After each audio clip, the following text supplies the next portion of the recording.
that says that Ephraim and Judah. It did it again.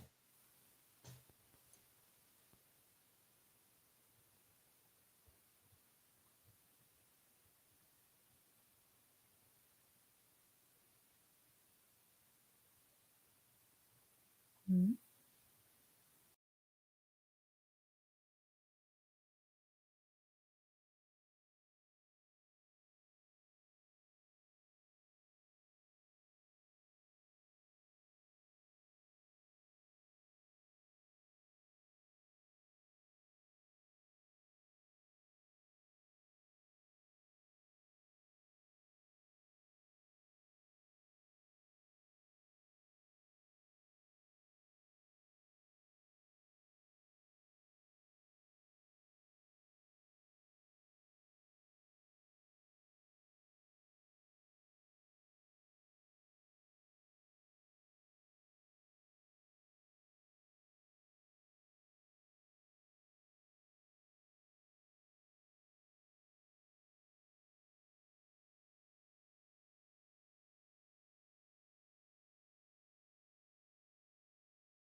Do you have an uneasy feeling about the modern church? Do you sense that there is something very wrong within the church and the body of believers? Do you question the things that are taught by the modern church? And I've got background noise here. Do you sense that much of it is lacking or worse, wrong? Do you feel like there is something missing in the church? Do you feel lost? If you do, you are in the right place. We felt the same way. We relate to the prophet Jeremiah when he wrote, "Our fathers have inherited nothing but lies, worthless things in which there is no profit." Until we started tearing down the teachings and traditions of man and started studying the scriptures for ourselves in their original ancient Near East. Boy, that's driving me nuts. Yes, I'm gonna abort this mission. Oh, you're muted. I said you There got we go. Feedback from somewhere, brother. Yeah. I turned my mic off to see if that would solve it. Nope, it was an issue on my end. Okay, abort the mission. I'm We will aborting try the to have mission. that fixed by next Wednesday. Yeah. Well, I'm working on things, but yeah. Boomer can't handle it. Yeah, Boomer can't handle it. Yeah, That's all right. We'll get going. I know it caused it now, but that's supposed to be muted. All right, real quick though. No. Come back here, Charlie. Come back here. I'm running away. No, you got an announcement to make about Amazon because that was all you're doing, man. I just put the words on a text. You Charlie did it. I screwed up. You didn't screw up. Yeah, I did. This cover's all dorked up. Well, that wasn't your fault. That was the AI. Well, yeah, that was, yeah.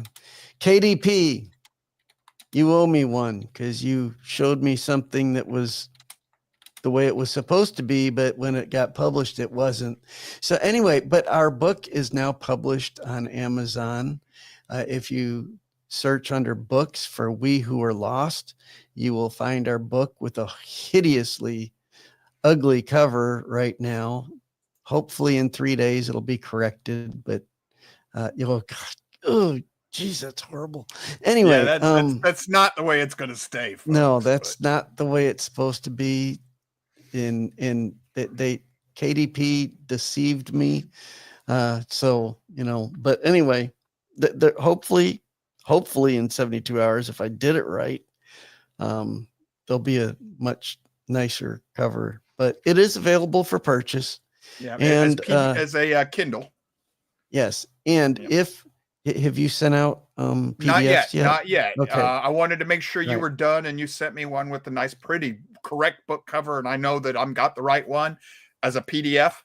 And then we Yeah. will make it I will be sending that to everybody who donates to the show, free. I sent it to you, but you complained Okay, because well the then title was wrong. But okay, that was the one. All right, okay. Yeah, but that was just the title. But we will get that if you donate. But I can to the send show, it to you with the updated title because I have then corrected it. do on my that end. because Okay, you're. I will do that. I'm Joe. You may be Charlie, but you're Okay. actually smarter than I am. So Well, I don't know about that after that debacle. But well, anyway, we will get this out, and if you want a printed copy, just print your PDF off. And the only thing we do ask is that, you know, if we do send you this copy, after you read it, go do us a review.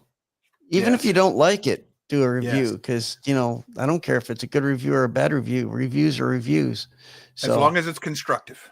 Yes, constructive reviews. Please. That's all we want to know why so that we can address it. And real reviews, not AI reviews. We want real ones. Yeah, and if you do read it, tell them that you read it. So that's going to be the next step in making this thing succeed is people reading it's what, 110 pages? 120 with all of the references and everything. With references and stuff, it's a little bit more, but it's pretty quick. It's not bad. Aaron Spikes is on the board starting trouble with Natasha already. Those two, I swear. All right, so let's get ourselves going here today. Thanks, Charlie. It's all discombobulated.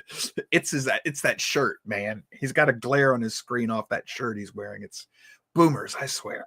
Anyhow, this is the last show we're doing on the two houses of Israel. And we're focusing on Ephraim, who is the leader of the northern kingdom, the house of Israel. Why is this important? Hopefully you've been keeping up with us, but this is important for understanding prophecy properly. It is. I know there are a lot of folks in the church that stumble across this, and they disagree with the idea of the two houses. Whoa, baby. I don't know how you get there. This one here, the Judas Scepter and Joseph's Birthright, written by J.H. Allen in 1903, and he actually credits a number of people. So I guess it's his congregation or the people he was studying with. You want to go through, if nothing else, you want to get this book. It's available in free PDFs. We've got downloads. Just go to your homework. It's your homework for this entire series is still posted on the Road to Concord. It's right here. If you click on your homework icon, that screen in the left-hand column, it'll bring you to this page, and you just go through all of this because there's the book, link to the book, but there's also, I think that link right there is to the free PDF. So this is definitely a book that if you're interested in this general subject matter, you've got to get yourself through this book. And he's not alone. This is a modern day Messianic Jew. Mr. Spikerman, he lives in Europe, England, I believe. It's Christians and Jews, the two faces of Israel. And he's talking pretty much about the same thing. He says, unveiling the mysteries of the kingdom. The mystery of the kingdom. That's the true gospel, folks. That's the gospel that Yeshua, Jesus said he was preaching. He wasn't here preaching your individual salvation. That's part of the gospel. That comes along with the gospel. Yeshua said he was preaching the kingdom of his father, the kingdom of Yahweh, which is Dr. Heiser's book, Reversing Hermon. There's much more to taking the kingdom back than just you and I saying a little prayer and getting dunked. That doesn't take the kingdom back at all. It's part of it. But in the process, you are going to run into the two houses of Israel. The house, house of Israel and the house of Judah. We've gone over this already in Jeremiah. That's where this really starts, is in Jeremiah. But it's mentioned in other places in the scriptures too. So let's get ourselves into my little slideshow for today. The 10 lost tribes of Israel. Where are they today? Well, where did they go? Where did the lost tribes go? And why should it matter to believers today? The answer is important. I believe it is. As it is connected not only to prophecy, but also to the kingdom of Yahweh, which is Messiah's true gospel. Messiah's words, not mine. We've gone over the passages in the scripture already where the Messiah said, my gospel is the kingdom of heaven, or the kingdom of Elohim, kingdom of God, Yahweh. Heaven is a euphemism because they weren't allowed to say kingdom of God, kingdom of Yahweh. So they would have had to say kingdom of Adonai or kingdom of heaven. They used euphemisms to keep the rabbis off their backs. So the answer is important, to why it matters us today, as it's connected not only to the prophecy, but also to the kingdom. I guess I didn't edit that properly. I want you to join us, hopefully, for a lesson in the prophetic and historical clues as we hunt for the location of the lost tribes. This is one of the things that's in the prophecies. It says that I will make you fishers of men. Yahweh said he'll send fishers of men after the house of Israel, and then later hunters. Well, Yeshua told the apostles he was going to make them fishers of men. So they're going to fish for men, and he's going to pull them out of the sea. The sea is in prophetic language, that's the masses of unbelieving people, just the masses of humanity. Well, what he was talking about is making them evangelicals. They're going to go spread the gospel message and draw people into the kingdom. Later, Yahweh said he's going to send hunters after them. These are the people who will find them and remind them of who they are and bring them back to Torah. That's my understanding. There could be multiple correct understandings of those prophecies. Before we get going, please note that unless otherwise stated, all passages in this the slideshow rather, are taken from the NASB translation of the scriptures, but I have gone and restored the sacred names where applicable. I can't speak straight today. I think it's Charlie has infested me. Let's start with a little review. We've done this already in the series, but let's just do a little review. Genesis 17, 5-7. No longer shall you be named Abram, but your name shall be Abraham, for I have made you the father of a multitude of nations. There goes my laptop. Folks, there's just going to be a nice, pretty picture behind me here in a little bit, and we're just going to have to live with there that. There it goes again. It's verse 6. I will make you exceedingly fruitful, and I will make nations of you, and kings will come from you. I will establish my covenant between me and you and your descendants after you throughout their generations as an everlasting covenant, to be Elohim to you and to your descendants after you. Now, you can be read as make nations of you. It can also be read as make people of you. And both will be correct. Genesis 17, starting in verse 15. Then Elohim said to Abraham, as for your wife Sarai, you shall not call her by the name Sarai, but by Sarah shall be her name. I will bless her, and indeed I will give you a son by her. Then I will bless her, and she shall be a mother of nations. Kings of peoples will come from her. She could be a mother of peoples as well. Kings of peoples. Now, I have seen a lot of believers tell me that these two passages and all the kings are talking about the kings in the line of David in Judah. And that's not what this passage says. This passage says kings of Goyim will come from her. Different peoples. So the people of Judah are only one people. The proper understanding here is Abraham and Sarah are going to be the descendants of many nations.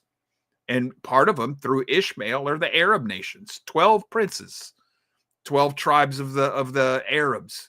And oh my gosh, does the legacy of Ishmael ring loud today, if you understand it. Verse 17, then Abraham fell on his face and laughed and said in his heart, will a child be born to a man 100 years old? And will Sarah, who is 90 years old, give birth to a child? Now I want to take you to Genesis 35, starting in verse 10.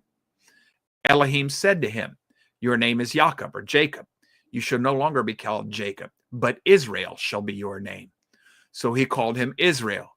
Elohim also said to him, I am Elohim Almighty. Be fruitful and multiply. A nation and a multitude of nations shall come from you. I've looked it up. A people and a multitude of people, or a nation and a multitude of nations, and kings shall come from you. And the land which I gave to Abraham and Isaac, I will give to you. and I will give the land to your descendants after you.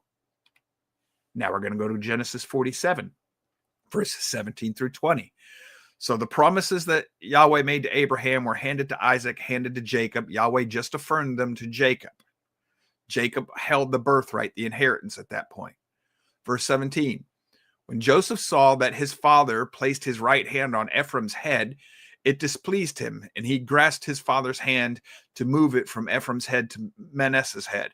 And Joseph said to his father, not so, my father, for this one is the firstborn. Place your right hand on his head.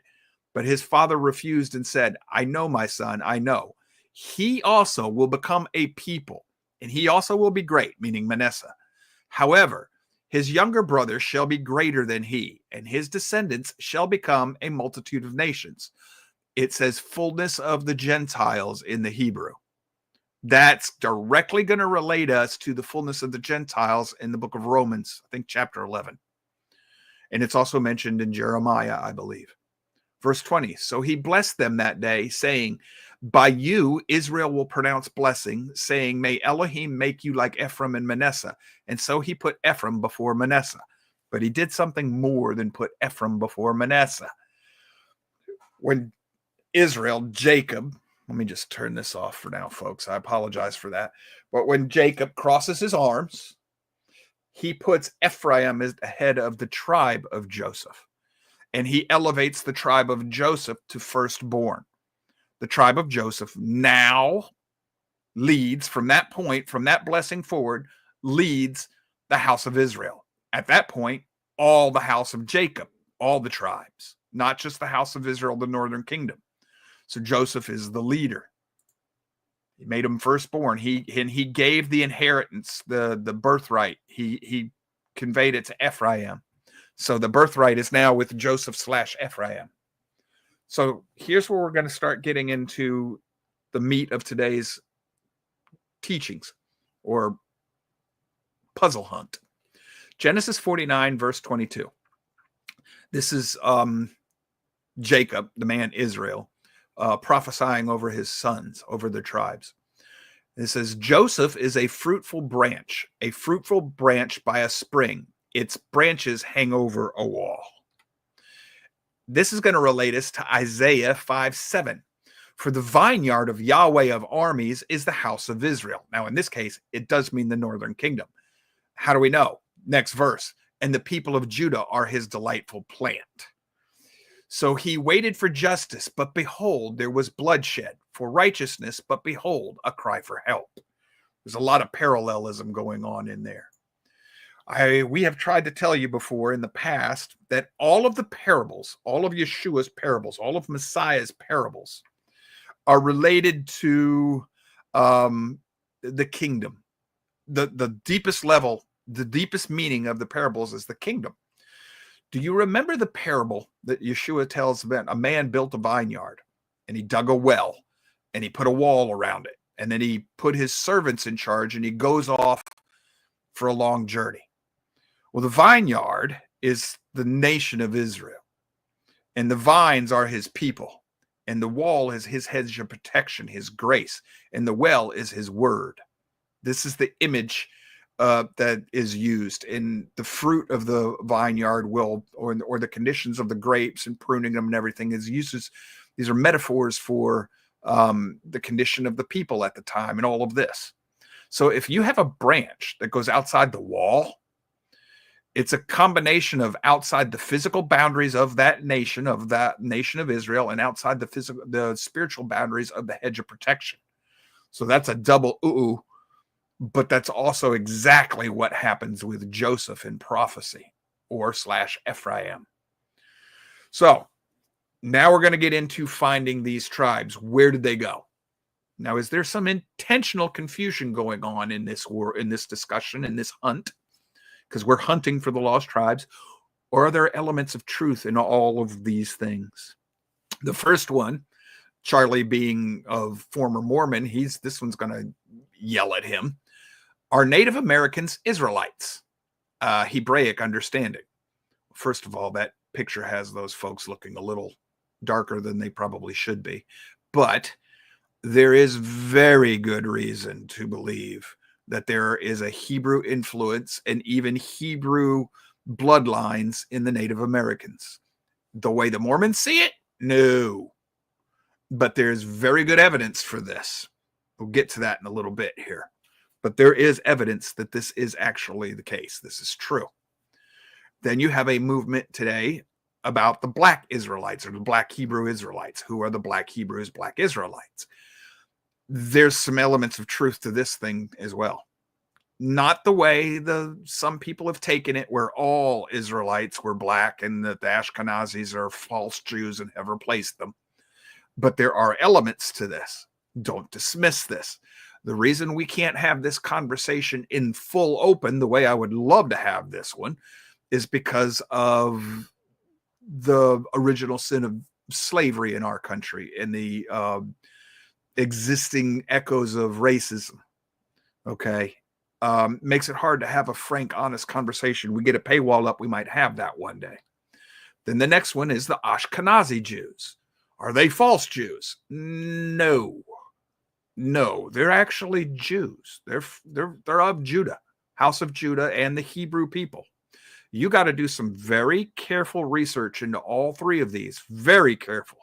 You better have some formal training in how to do research and how to. You're gonna have some formal training in languages, in genetics, archaeology, and a couple of other things if you want to trace this way.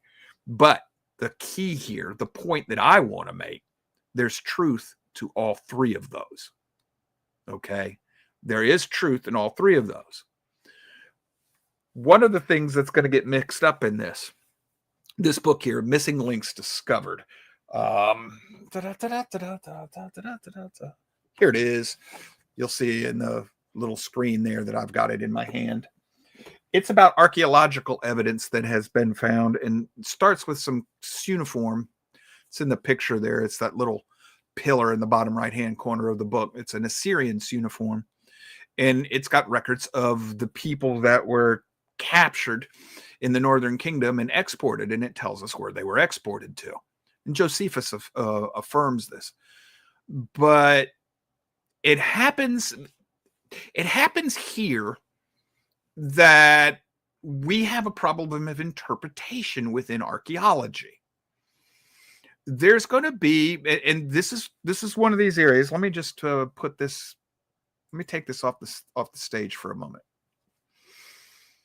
The Scythians are mentioned in your scriptures as being worse than barbarians. Well, why? Because they were nomadic. And they were a violent people, but they were nomadic. They bounced around, and that's another thing. Barbarian comes from the word Babel, unintelligible language to the civilized world at the time, the Mediterranean basin. But because they didn't settle down and make cities, they were also, those nomadic people were considered barbarians. The Hebrews, before the establishment of the nation of Israel, would have been barbarians by that definition because they were nomadic. They were shepherds. They lived in tents and they walked, they moved around from season to season according to what was necessary to feed the flocks. The Scythians, in secular history, non-Bible worldview history, are said to be a people that migrated from the East, from East Asia, Central and East Asia, like the Huns. I've done some research into this. I can see where they get that idea, but I'm not exactly sure that the people that migrated from the East are the Scythians. There are other archaeological records that strongly suggest the Scythians are the Northern Kingdom or the descendants of the Northern Kingdom. I'm not going to get into this in great detail. That book in the picture here, it does. It goes into it in great detail. And there are some other sites that will go into this for you as well. And there's a lot of archaeological evidence to support this. There's a lot of historic evidence in the Greek writing to support this, that the Scythians were of the Northern Kingdom. The biggest thing for me is that the Scythians show up at the same time in history, at the same place in history as the Northern Kingdom was exported to. So the same time and place, And they do have a lot of the same customs, same laws, same dress, same lifestyle as the nomadic Hebrews, the farmers, the shepherd Hebrews.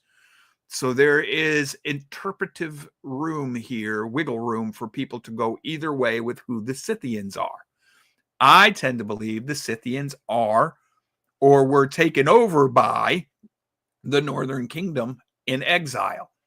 I believe this for different reasons other than, the archaeological and historic, whatever. But this is where that area in that orangish color, that's where the Scythians were, their area. And that is right along that border there of Parthia and the Scythians, that area to the right, center right of the picture, around the Margiana and Bactria and all that. That's where the Northern Kingdom was exiled to, right in that area there, and that whole borderline. And Parthia is an important kingdom that we'll get to here in a few minutes. But these people are connected. And I firmly believe that the Scythians are, as we know them in history, the descendants of the Northern Kingdom. And they take a split diversion up into Europe. There's a part of them that goes between the Black Sea and the Caspian Sea, and then there's another part of them that goes up and around the top of the Caspian Sea into what would be called the steppe, the Ukrainian area. And there's a reason that we're having a war in Ukraine right now. There is a heavy Jewish population in Ukraine, a big one. But that also, there's a big part of the population of the lost tribes in there, the Scythians that stayed behind. In my opinion, this is the migration of that split. Now, some of these people, when they were split, they're called the Sakai or the Sakar or the Isuksars. The name is Circassians. All of that, or if you study etymology, the history of words, this is going to trace you back to Isaac or sons of Isaac. That's what these names mean. Saxon is a derivation from a different language meaning sons of Isaac. And that's because the people in these regions in ancient history didn't need to interpret what was going on. They knew who these people were. And now why would the secular world say, well, they were violent warrior people? Even Paul says that they're violent and barbarian. Well, folks, if they are the descendants of Ephraim and Manasseh, they're going to be warlike, okay? Because that was the military might of the Northern Kingdom, Ephraim and Manasseh. So that's going to go with the Northern Kingdom. It's going to be one of their prophetic traits. So I happen to believe that the Scythians are going to be part of this. And why do I bring this up? Well, the Caucasus Mountains are in this area. And when they come across the Caucasus Mountains into Europe and then up into Scandinavia, they acquire the name Caucasians from the Marxists. What? Yeah, from Karl Marx, the people who believe that everything is through evolution. So they were looking for evolutionary evidence of the different races. Well, here's where I want to stop, take this off stage again, and I want to go at this point. I want to deal with in a little shorthand with the racial thing. I haven't been able to find it. It's in my files. I'll find the link one day, and we'll do this behind the paywall when it's ready. But there was a researcher team who did some work on DNA and race in the ancient times. In the ancient times, your race was according to your language, not your skin. It had nothing to do with your skin color. Why? People at that time, and I believe the Bible is history. So I'm speaking through a biblical worldview, a biblical historic worldview. At the time that these things are happening, the density of humanity is by and large, the seed, the root seed is still centered around Mesopotamian area, that whole ancient Near Eastern world. Well, the DNA, the genetic density there would be very tight, which would mean that more than likely early on, Adam and Eve days and everything, when people were still all in one little group before they spread out through the whole world, you could have a baby with any color skin because the DNA was tighter, denser. The genetic code was denser. And this is why you could intermarry within your family without having genetic problems, because the richness of the human DNA was greater. We know that human DNA is devolving, it's decaying. Second law of thermodynamics, all things decay. We know this. That's caused by inbreeding from people groups. So the idea that the Native Americans are descendant and that blacks are descendant and that whites are all descendant from the peoples of the Hebrews of Abraham, that's not a problem, folks. That's only a problem for supremacists. That is not a problem for those of us who are trying to seek the spiritual truths and how they are reflected in the material world. So I am not talking white supremacy, black supremacy, any of this mess. That is not in my picture at all here. What I'm telling you, though, is that identifying certain people groups, how does that happen? Well, when the Hebrews moved into the land and they separated up into their regions by tribes, they start taking wives primarily, not entirely, primarily from their own tribe. So what happens is, even within the tribes, you start to get a divergence of genetic material. The DNA is starting to dilute, weaken. And then after the dispersion, this happens more and more and more until now we have the modern idea of race. This is not evolution. This is adaptation and genetic, selective genetic breeding. We look at it the wrong way. We look at today and assume the world has always been this way. That's a false assumption.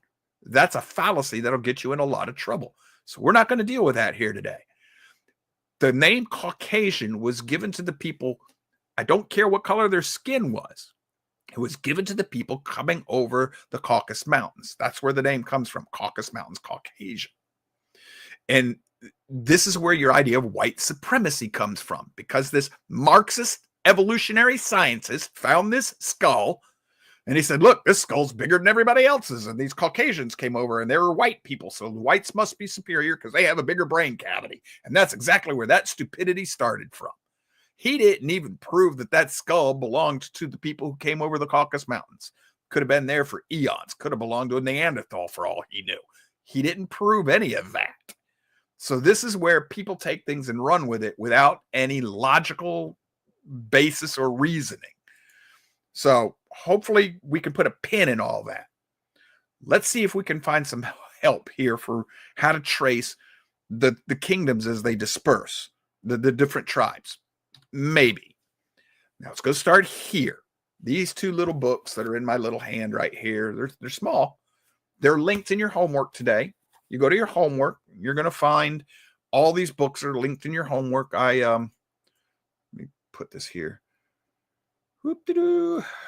Shuffle the screens for you. Hold on. This is the 520 whatever.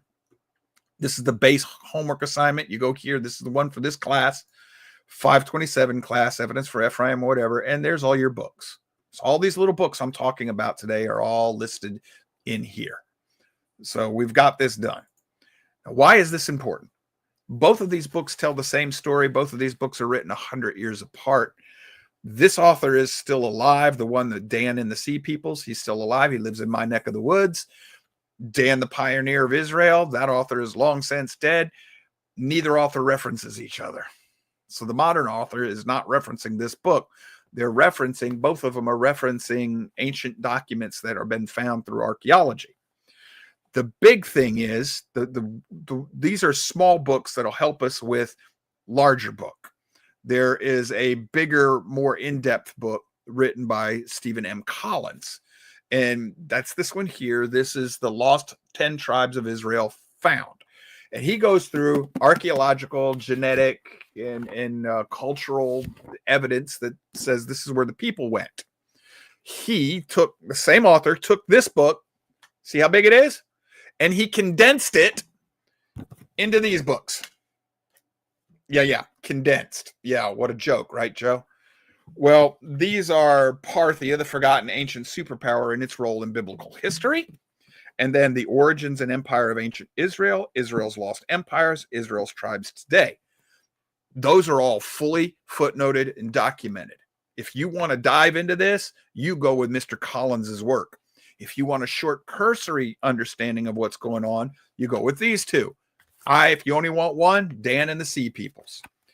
What you're going to find out here is that there is written record from the Greeks that tell us, and from the Egyptians, that tell us that there's a group of people, sea people. They live in boats. And if you'll, I know I don't have this passage in the homework, but there's a prophecy or a passage in the Bible where it says Dan remained in ships. Dan remained in his boats. That prophecy comes from a period in Israel's history, the nation of Israel's history, when Dan disappears, or a good part of Dan just poof, disappears. Well, there's a good part of Dan that just poof and disappears right about the time of the Exodus. And that coincides with the records of these people in Greece. Now, the key is in what was found in the Reasons to Believe videos. What are those? Charlie, I'm having a block here. The gentleman who does those videos on the Exodus and Sinai and everything. Rod Meldrum. Okay. His work tells us that the Exodus probably happened, something like 500-700 years earlier than what? Yes. That's the key. That's the key. Well, that's also known by this gentleman here. That's where the Greek records show up. That's the Exodus of the Argonauts, who are Danites. They're also called the Danae. And I gave you the Greece. wrong name. It's Tim Mahoney. Tim Mahoney. I was thinking of a Mormon dude. Sorry. Okay, Tim Mahoney. And what's his series? His video series? Well, his website's called like The Thinker or something, but he's got the oh gosh, what is it called? He's got the Exodus series. Yeah, well, we won't get into that right now. He's got, if you look up his name, you'll find a series of videos. They're excellent videos. They are. But the point is, he makes a compelling case that the Exodus happened much earlier than modern history believes, modern archaeology. There's supporting evidence outside of scripture and outside of what he did in Egyptology to support this as well. And it goes to what, sir? Patterns of evidence. That's it. Patterns of evidence. Think of that for nothing. And I love this. I love his name, Patterns. So the Danae, Danae, that's what the Greeks called them. Danites, Danae, they would both be spelt the same way in ancient Semitic languages. DN. Well, they're also the Argonauts, and they form the background or the backbone of the leadership of what will become classic Greece. And then that family line splits from Greece. Some of them go east, some of them go west over the periods of hundreds of years. And they will get into the leadership of Rome. Their bloodlines will be in the leadership of the Caesars, of the Greeks, of Spain, and of England and Ireland and Scotland of the time. They pretty much they become the thinking intelligentsia, and then by that means into the leadership clans of that region, those regions of the world. And this happens while Israel's still in the Exodus and still becoming a nation and setting up its original kingdoms. This happens concurrently at the same time. This is Yahweh seeding the world with his people, his bloodlines. You're also going to find that some of them, when these Danae moved east, they bumped into the Scythians. And we have the Greek writing and Scythian writing that said they recognized each other as sons of Isaac. The Danae recognized the Scythians, and the Scythians recognized the Danae. So you're going to have to research this very carefully, and you're going to have to decide for yourself which way you're going to go with this. I come down on the side of the Scythians are they're the descendants of the Northern Kingdom, in part. Now, what you're also going to find out from Dan and the Sea Peoples is that the Danites and Phoenicians worked together, because the Phoenicians were a seafaring race, and there's another tribe of Israel that traveled with Dan. I don't think it was Gad. I think it's another one that begins with a G or something. I don't remember, but there's another tribe of Israel that part of it travels with Dan. They made their way to the New World. to the United States. The United States was not unknown to ancient Israel. And this is where you can't entirely dismiss Mormon scholarship. When they look into this part of their religion, their cultic beliefs, don't dismiss everything they have to tell you. But be careful, because a lot of times the juice isn't worth the squeeze. What we've got areas outside of Mormon scholarship that have the same information. You're going to have giant clans in this country with red hair and white skin, and they weren't giant to the fact that they were 15 feet tall. There was Mammonites or something like this, whatever. They were in the 6 foot region, the average height for humans today. But when they were discovered, the average human was, the average male was 5'6". And these people were 6'2", 6'3". And they had light skin and a lot of red and blonde hair and blue and green eyes. And they were living in what the area known as Missouri today. And we chased them up into the Midwest and the mountain regions. And then they finally died off from the diseases that we brought to them. Well, that's a white race. And then you have what we would think of as the redskin race of the Native Americans. Well, they were both Native American. And like with the Seminole Indians, they have a song that has the word Yahweh in it, literally. There have been Israelite coins found in this country. The most telling, though, is there are inscriptions in the stones that have been found in 3 languages concurrently. I forget what the third one is, but all I cared about is the first 2. They are Paleo-Hebrew, early Hebrew, before the establishment of it would be from before the exile into Babylon. So we're talking about before the exiles. Paleo-Hebrew, Phoenician, and then some other language. But we find these all throughout the United States, even into the western desert states. And one of the biggest places this is found is there is a mined out mine, huge mine, up on the northeastern section of the Great Lakes. It would have been accessible by river at that time from the oceans up into that area, and they were mining the materials to make bronze. They believe that this happened at the time of David, when he was collecting the materials to make the temple, and his son was going to use to make the temple. So we know through archaeological evidence that ships from Israel, the Phoenicians and the Danites, made it to this nation. Now, you also have to understand something else is going to come into play here. And this is we're building an inductive picture, folks, one piece at a time. Now let's do some scriptures and some prophetic clues here. We're going to come back to this thinking. Hosea 7:8. Ephraim is himself thrown about with the nations. Some translations will tell you Ephraim is mixed with the nations. Ephraim has become a round loaf not turned, or a cake not turned. In other words, his story is not over. Some people would say, well, it means he's been burnt up, that he's ruined. Yes, both interpretations are correct. He has been lost spiritually. He is no longer saved. He's been divorced from Yahweh the Father. Ephraim, the northern kingdom, the house of Israel. But it also means his story's not over. Both interpretations are equally true. So the answer is, which interpretation? Yes. Deuteronomy 33:17. As the firstborn of his ox, majesty is his, talking about Ephraim, and his horns are the horns of the wild ox. With them he will gore the peoples all at once to the ends of the earth. And those are the 10,000s of Ephraim, and those are the thousands of Manasseh, or Menashe.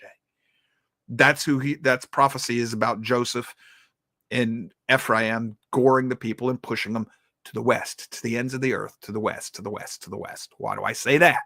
Multiple reasons, but the primary one is even China was known to the ancients in the Near East. That's what the trade routes were for, to go to India and to the Far East, rather, to get the spices and gold and rugs and things. So that was known. The new world wasn't as known. Hosea 12:1. Ephraim feeds on wind and pursues the east wind continually. He multiplies lies and violence. Moreover, he makes a covenant with Assyria, and oil is brought to Egypt. let's just focus on that he pursues the east wind continually. Well, Joe, you told us that means he's destroyed or he's mixed with destruction because it's a Hebrew saying for destruction or calamity. Yes, it is. It also means he chases the east wind, which means he heads west, west, west. So which is the proper interpretation, Joe? Yes, both. This is one of the reasons that you know that this is written by Yahweh. There's a depiction of the camps, of the Israelite camp in the desert. Let's blow this up for you a little bit. The bull, Ephraim, he's on the west side of the camp. Judah is on the east side of the camp. Reuben, who's a man, is on the south. And on the north side is Dan, an eagle. Those are the four faces of the beast that Ezekiel mentions in Ezekiel 1, when he sees the four beasts. They have the four faces, and it goes whichever direction they want to go, north, south, east, and west. What Ezekiel saw and what he describes is the camp of Israel. And he personifies them as living creatures. And I have no doubt they were. But do not think that they had four faces. That maybe, spiritual first, physical second, material second. But why is this important? Ephraim is on the west. Points in the direction he's going to travel. So when the two green lines here, the pre-captivity before 734 BC, those are the migrations. Which way are they going? West. And they all end in Britain. Hold on to this. And then after the captivity, which way do they go? They go to a little bit. They go up into the Assyria area, Media, where the people were exported. And instead of continuing east, they make a big old U-ey and they head west, up through Scythia, but then also up through the Caucasus Mountains. And this is the same region where Islam will be stopped by the blonde-haired, blue-eyed people that the Islamic records keep. And then over here in Iberia, you're going to see that's where the Battle of Tours is fought. And depending on how you want to count prophecy, that's the 1,335 days. Battle of Tours. I think it's that one or something else similar to that. There's one of the prophetic days. I forget which one it was, but Schofield did that for us. And it fits the pattern. And it lands exactly on the day of Battle of Tours. That's when Islam was stopped from going up into Europe. Why? Because if Islam had not been stopped back then, the kingdom of Yahweh would have been eradicated. So, Amos 9:9. For behold, I am commanding, and I will shake the house of Israel among all nations. House of Israel. Amos is also a prophet primarily to Israel, the house of Israel. I will shake it among all nations, as grain is shaken in a sieve, but not a pebble will fall to the ground. It's seeded. The parable of the sower. This is the word of Yahweh, and certain individuals are good ground, and it'll grow up and it'll bear fruit. Yes, that's the surface understanding of that parable. The deeper, what's the kingdom understanding, Joe? I'm going to throw my people into all the Gentile nations. Certain ones of those Gentile nations will accept the gospel and become Christian. Certain ones won't. They'll reject the gospel. Certain ones will accept it at first, and then they'll turn apostate real quick. Certain ones will persevere and hold on. It's ultimately all of the parables are about the kingdom. When you start understanding the kingdom, you will see that this is true. This is the case when you're looking for it. Hosea 1:9-11. And Yahweh said, name him Lo Ami, because you are not my people, and I am not your Elohim. Yet the number of the sons of Israel will be like the sands of the sea, which cannot be measured or counted. And in the place where it is said to them, you are not my people, meaning you're not the people of Yahweh. You're not Jews. You're not Hebrews. It will be said to them, you are the sons of the living Elohim. And the sons of Judah and the sons of Israel will be gathered together, and they will appoint for themselves one leader, and they will go up from the land, for the day of Jezreel will be great. What's this mean? Well, this is in my opinion, this is a long unfolding prophecy. It probably had a near term to it when it was written by Hosea. It's got a long term. This is part of what's going on right now when people are, for the last 150 to 200 years, the people of Yahweh, the remnant, has been waking up to the fact that, oh my gosh, we are probably genetic Hebrews or Gentiles grafted in through Ephraim. And the world is starting to admit this. Now, let's go to, I'll tell you what, give me a moment here. I want to throw, whoops, see, it doesn't want to move. Just bear with me a second. I'm trying to get this. I'll remove that and put this up here. All right. I wanted to do this so we can blow it up. I need to move it around a little bit. Hopefully you can see my cursor. So Israel is down here. And when the northern tribe, northern kingdom, and here's the pre-exile passages. And this is the southwest part of Britain. And Old English is going to morph, but Old English had a lot more to do with Hebrew, the Hebrew language, than it does today. And it'll eventually morph into the English that we know today.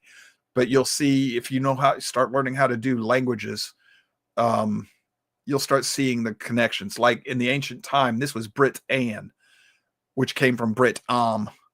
And I know a lot of people say, well, that's a fallacy, Joe, that because the words look a lot alike, you think they are the same. You have to dig into etymology, the history of the words. That's Brit An in English, but it's Brit Am is where it came from.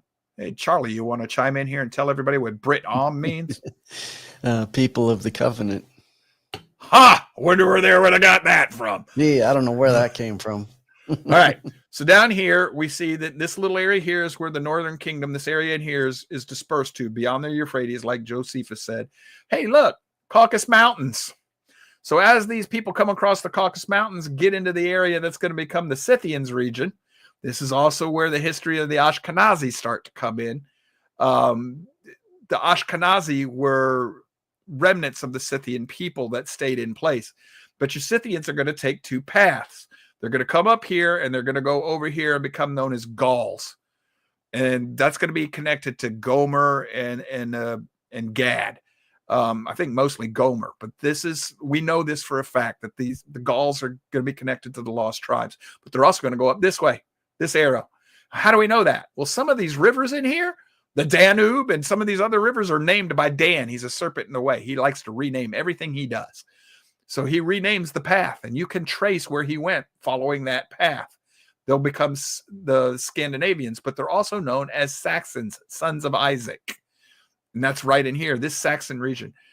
Because of trials and tribulations, the world attacking the believing remnant, these people are pushed until they all settle in Britain. And then after the fall of the kingdom, we're going to find out what happens with Jeremiah, but everybody's pushed into Britain. And over time, over a long period of time, they're going to eventually move to America, but there's going to be a pattern. They're going to migrate from Israel to Britain, from Britain to America. There's going to be a pattern involved here. This is why I wanted to be able to blow this up. The Caucasus Mountains.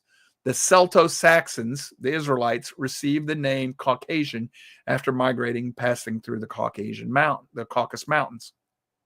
And then here, the lost sheep mystery solved. This is the final leg of the migration of the lost sheep of the 12 tribes of Israel. Actually, 10 tribes. We've always known where Judah is.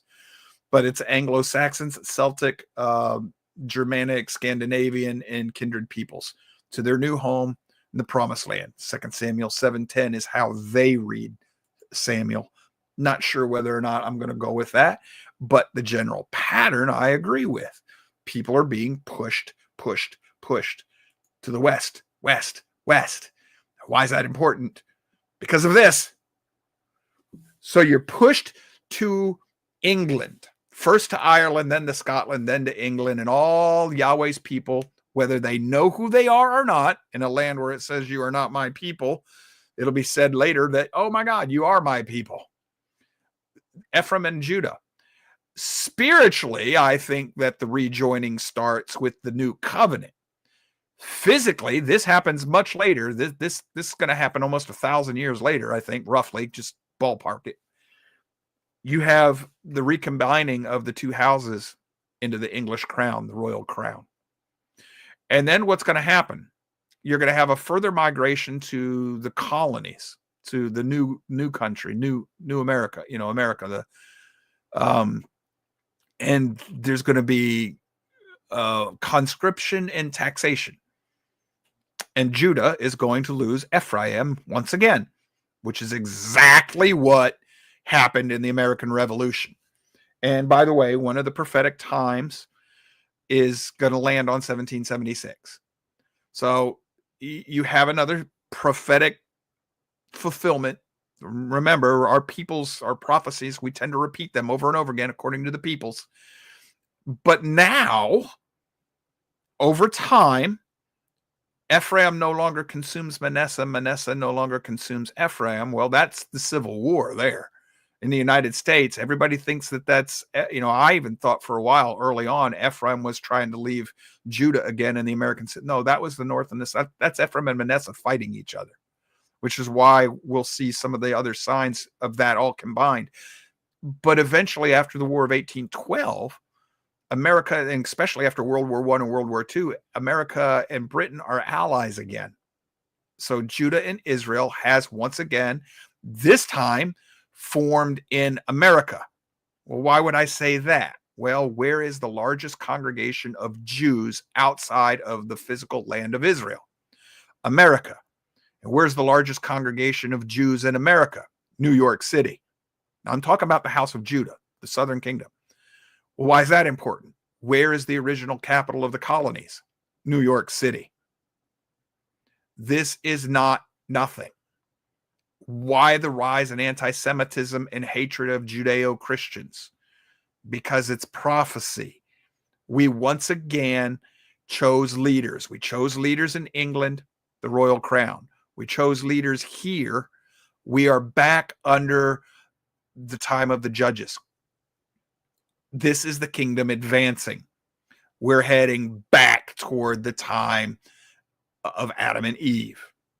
Now, that's another supporting reason that I believe we are in the kingdom and have been since the ascension.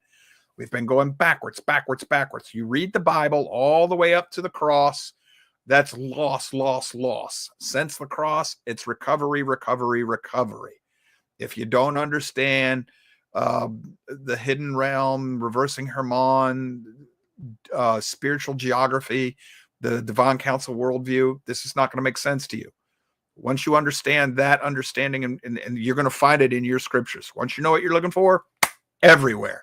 The story I'm telling you right now, everywhere. I'm giving you the strongest support. We could spend a lot of time here doing individual scriptures that indirectly support this idea. But now you're under the time of judges. So there is no king. The king's been done away with. Ephraim will live many days without a king.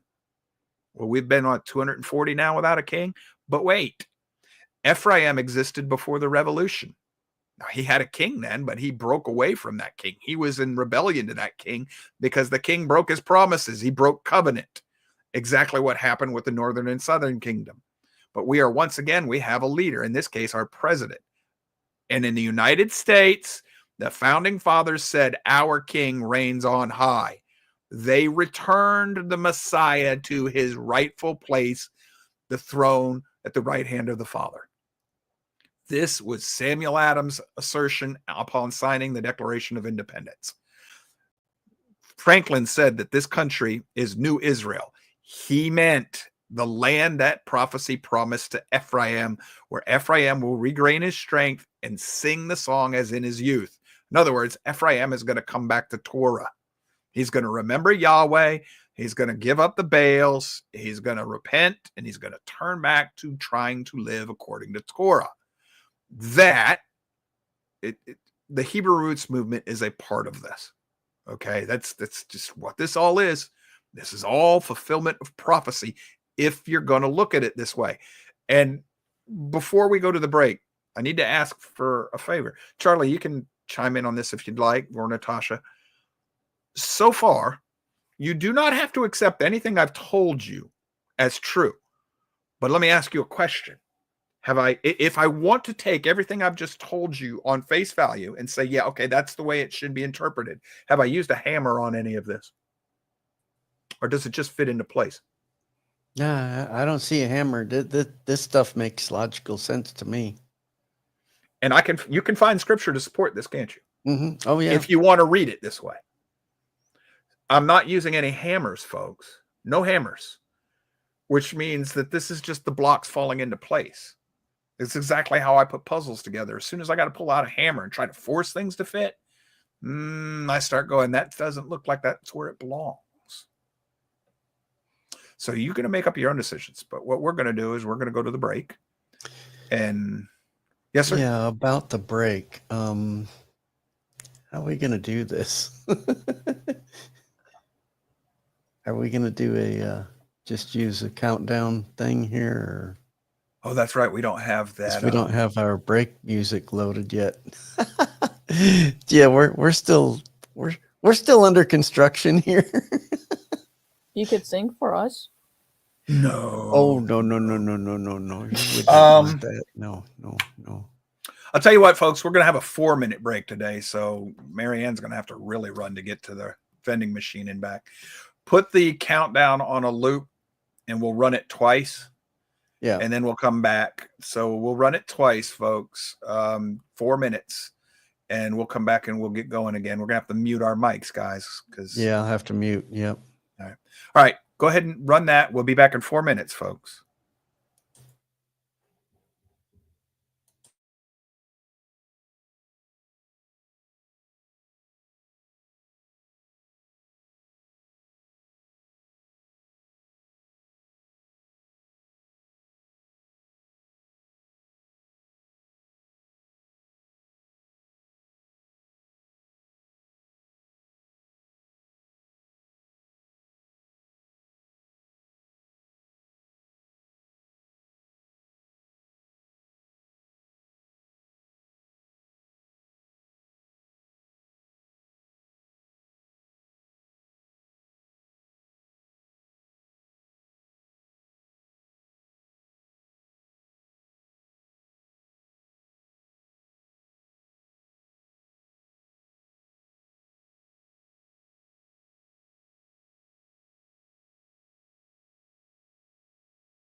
Okay.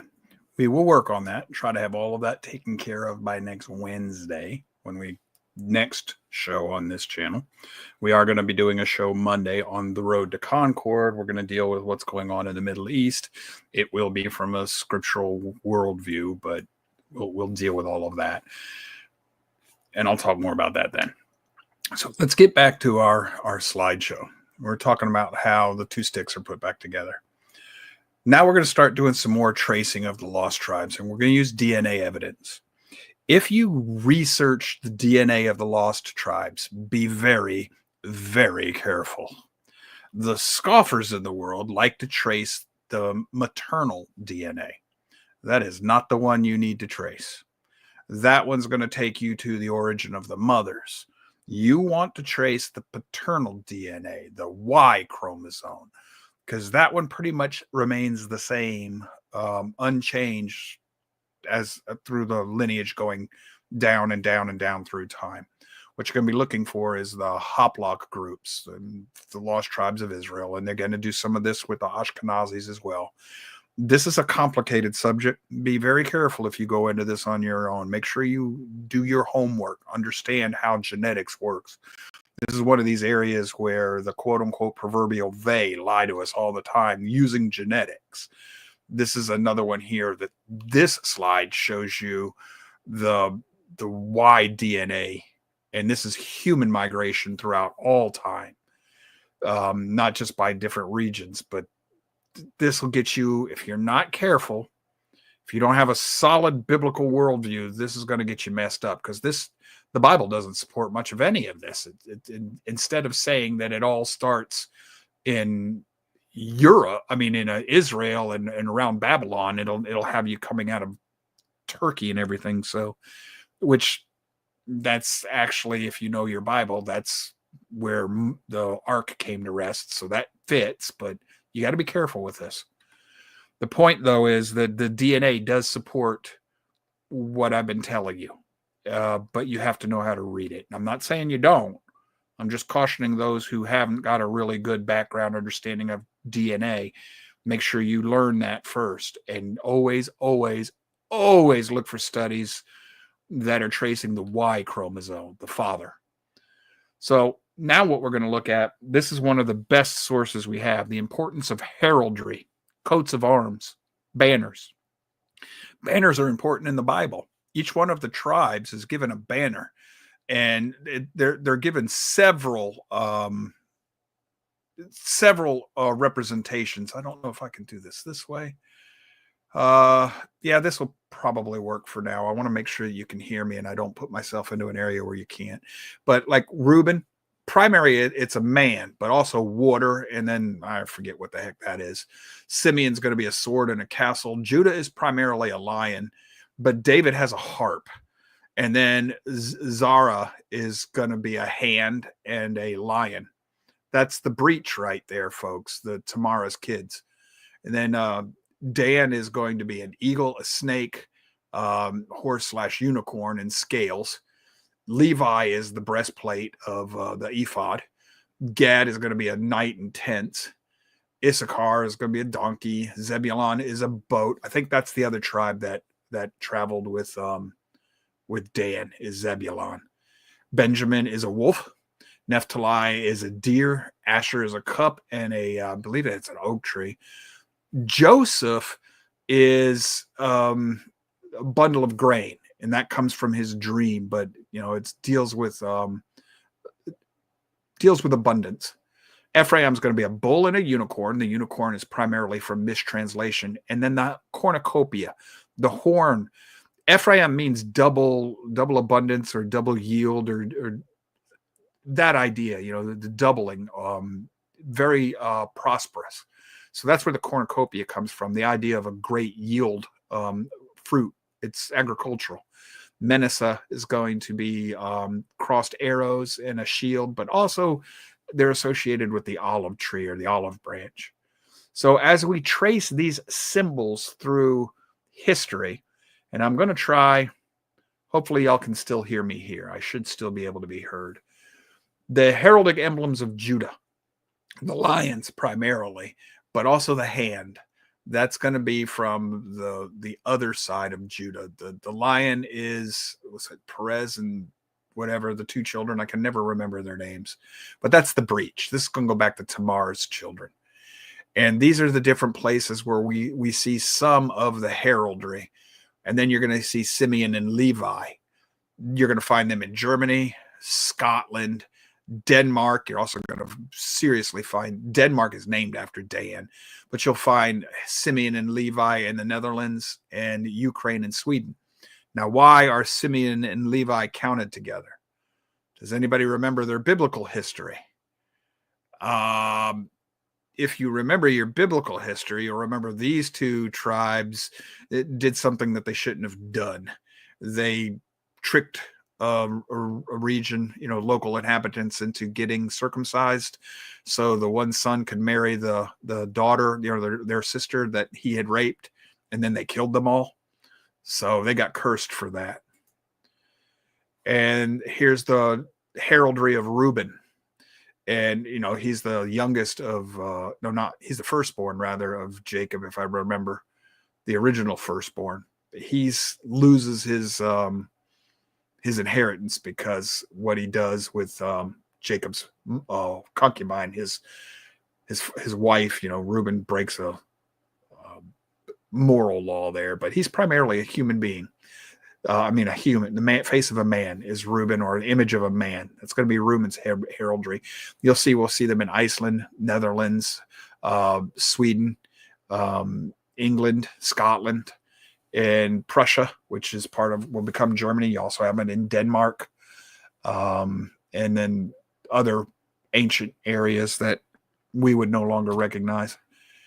The heraldry of Zebulon and Issachar. Zebulon is going to be the boat.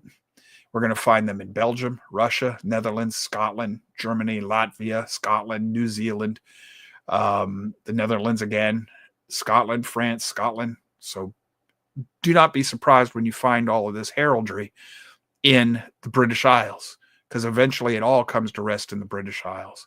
There's a reason that Britain had a seagoing, and not just because they were an island, that they have a seagoing tradition. We'll get to some more of that in a minute. Issachar is going to be the donkey. So you can find him in Germany, Czechoslovakia. Where else there? Celsia, Germany, mostly Germanic, and also Poland. Dan, oh my gosh. Dan is a serpent on the way. When you learn how to trace the etymology in the language, Dan renames everything as he goes. But you're going to find him in Austria. You're going to find him in the United States, Czechoslovakia, Poland, Germany, and other places. Gad, that's a knight. You mounted knight. You find him in Russia, or a horseman. Which, by the way, the Scythians were mounted horsemen, right? You say, well, what's that got to do with the Hebrews? Gad, who will later become, he moves up there with the Scythians, and later a good part of Gad moves into Central Europe and becomes the German countries and all. So yeah, right there, it's in the heraldry. Remember, the banners, the heraldry, the symbols of the tribes was given according to the prophetic natures of those tribes. So the symbol will connect you to the prophetic nature of the people from where they are derived. This is why heraldry is important to us, one of the many reasons. So Gad is going to give you Russia, Lithuania, Scotland, Denmark, Czechoslovakia, France, Germany, and part of the UK as well. And then Asher, that's what is that? Looks like a cup of some sort, or a chalice. But we're going to find him in Sweden, Scotland, England, Germany, and other places like that. Naphtali with the stag, the deer with the antlers. Poland, the Netherlands, Germany, Russia, mostly in that area. Also in England. And then Benjamin, who's the wolf. Germany, Switzerland, primarily in that area, but also in England. Now, there are some other spiritual clues I want to bring to your attention here. Spiritual clues. The scarlet thread of redemption. What? Yeah. It's got connections to redemption, but to other things as well. Genesis 38, 28 through 29, I've been talking about the breach.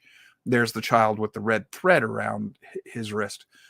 That's what the picture is. It says, moreover, Genesis 38, verse 28, moreover, it took place while she was giving birth that one baby put out a hand, and the midwife took and tied a scarlet thread on his hand, saying, this one came out first, firstborn. But it came about as he drew back his hand that, behold, his brother came out. Then she said, what a breach you have made for yourself. So he was named Perez, the breach, the division. And Aaron was just commenting to the name Peleg on Facebook. Peleg is also going to be connected to division. I wouldn't be surprised to find in Hebrew that the two names have related concepts or ideas, because Peleg is division as well. Perez might be breach. I have no idea what they are in the Hebrew, but it is a breach. It forms a division in what should have been the natural order. So Jeremiah 1, 9 through 10. It says, then Yahweh stretched out his hand and touched my mouth. Hold on, boo-boo. Going back to the red thread, I forgot to put this in here. I lost the link to it, so it's not in the slideshow. If you go to the history of the British Navy, from the time of Nelson, Admiral Nelson, about that time, the British have woven a red thread into every naval rope that they use. No matter how small or how thick, they weave a red thread into it. So no matter how you cut the rope, that red thread will be present in there. Now, the lore is that it was to make sure that you knew the ropes were official, and that if you got caught with a rope that belonged to the Navy and you hadn't some explanation as to why, they knew you had stole it from them, so that keep from counterfeiting and things like that. But when you understand things spiritually, whether they knew they were doing that or not, that red thread found its way into a lot of England's heraldry, not just their coat of arms, but also their customs and their traditions. It's in their flag. It's in the robes. It's in a lot of different things. And that same red thread, it's going to find its way across the ocean here to the United States as well as we go. So I can go back to this now, since we're not using the heraldry anymore. Now we're going to go to Jeremiah 1, verse 9 through 10. Now, boy, howdy, can you spend some time on this.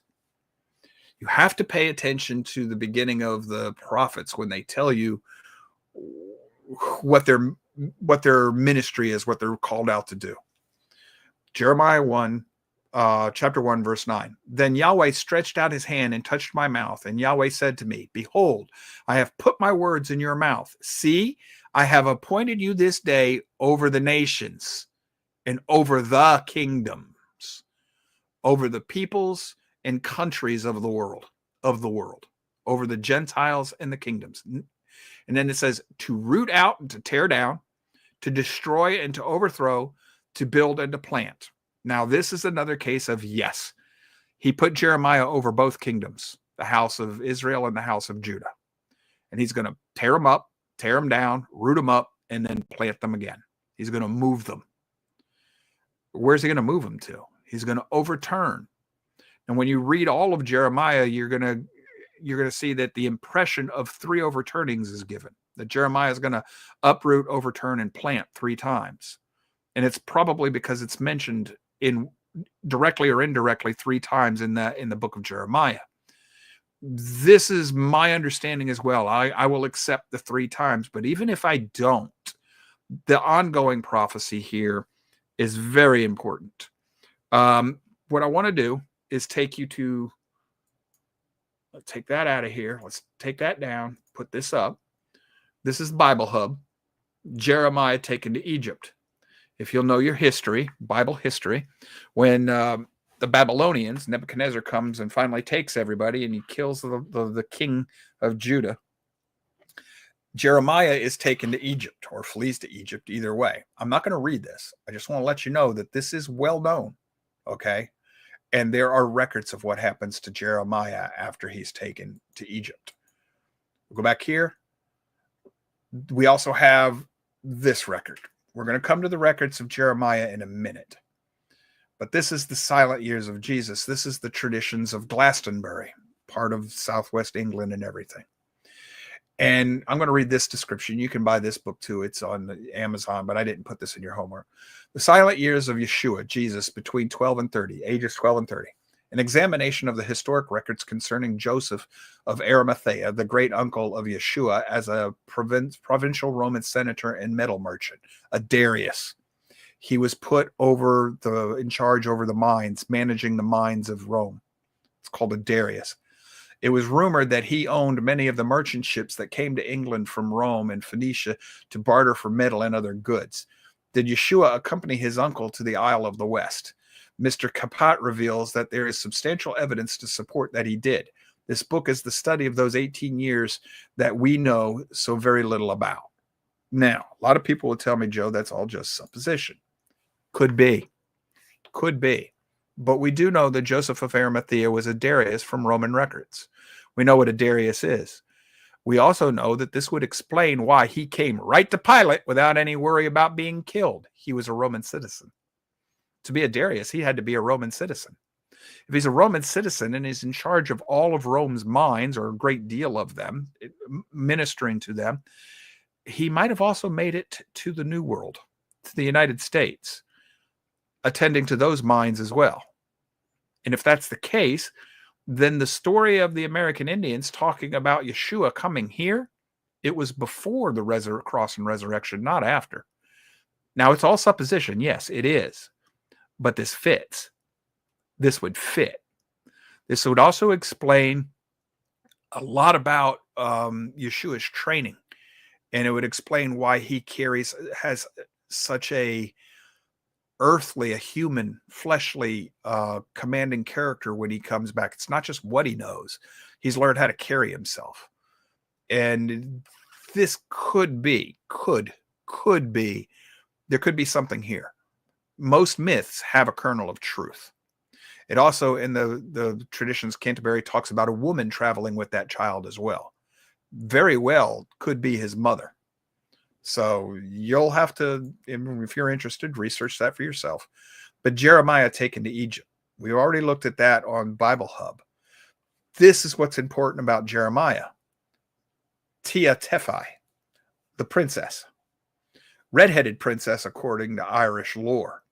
Irish records record the prophet, his scribe, and the princesses. And they are brought to Ireland this way.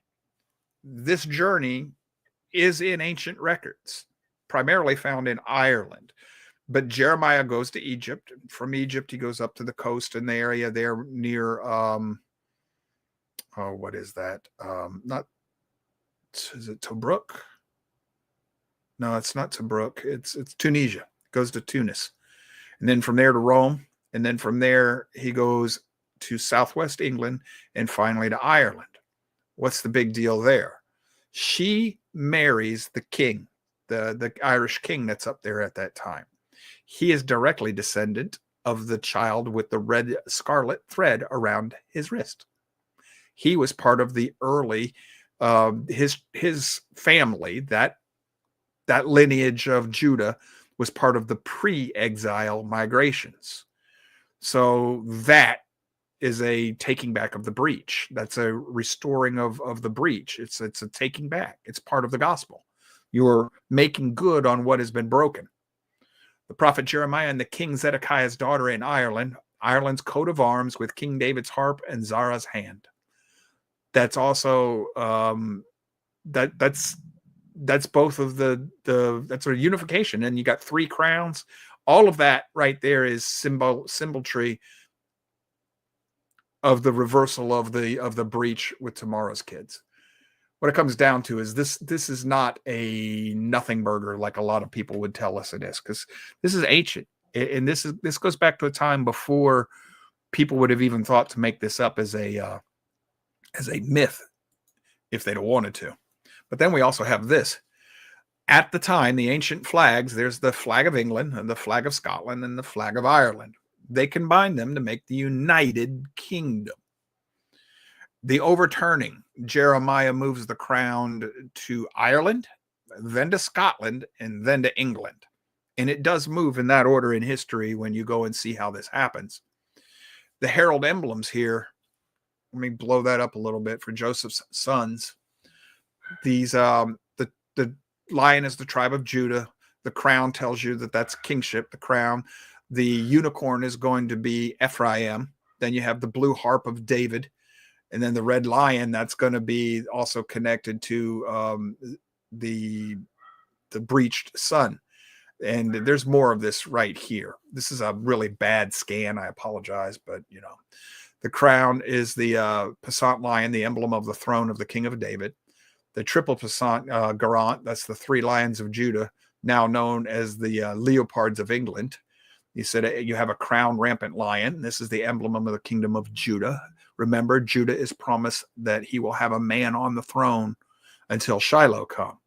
Well, that could be he had a man on the throne of David until the Messiah came and took over that lineage, but now the breach is put back together. So in the physical world, another earth shadow, more than one earth shadow here. You got the earth shadow of the man Yeshua and the earth shadow of the king of England or the crown of England. And I'm not saying this stuff's going to all be carried out perfectly. Remember, the tribes are prone to apostasy and doing things their own way. And then you have the harp of King David of Israel. You have the meaning of God and my birthright, the meaning of that emblem at the very bottom, God and my birthright, Elohim and my birthright. That's going to be an allusion to Ephraim and Yahweh. Then the red lion of Judah, Zara and the branch. A rampant unicorn, the emblem of the kingdom of Israel, house of Israel, which is Ephraim. The chained unicorn symbolized the continued captivity of Israel. House of Israel is in the nations, sifted in the nations, captive by Egypt. That's part of prophecy. Then the meaning, evil to him who evil thinks. This is derived from a curse, he who curses you. So all the heraldry here tends to fit prophetic utterances in the scriptures. But then Jeremiah is said to have brought this stone with him. This is supposed to be the stone of Bethel. There is Paleo-Hebrew writing on it. You have two very ancient hooks embedded in it. And this is supposed to be the stone called Bethel that Jacob slept on. And if you'll remember, Jacob said he set that stone on a pillar, but we're also told that it comes with him. It's still in the desert after the Exodus. So this stone has been following Israel, the people of Jacob, around for eons. And this is maybe, I know that Patterns of Evidence says it's the stone out in Sinai that was split in two, and it might be, but it could also be that this is the stone that Moses struck. And the etching around the top becomes like a trough, and the water comes up from within the stone and trickles off like spigots on both sides where the two rings are. That works, folks. That works. I don't know. We'll see. But the stone that Patterns of Evidence found, the water would just come out. I don't know how you pick it up because it would run out onto the ground. I don't know how you get it. But if you put this stone up on a pillar of some sort, you could put a bucket under where the water would flow from. I don't know.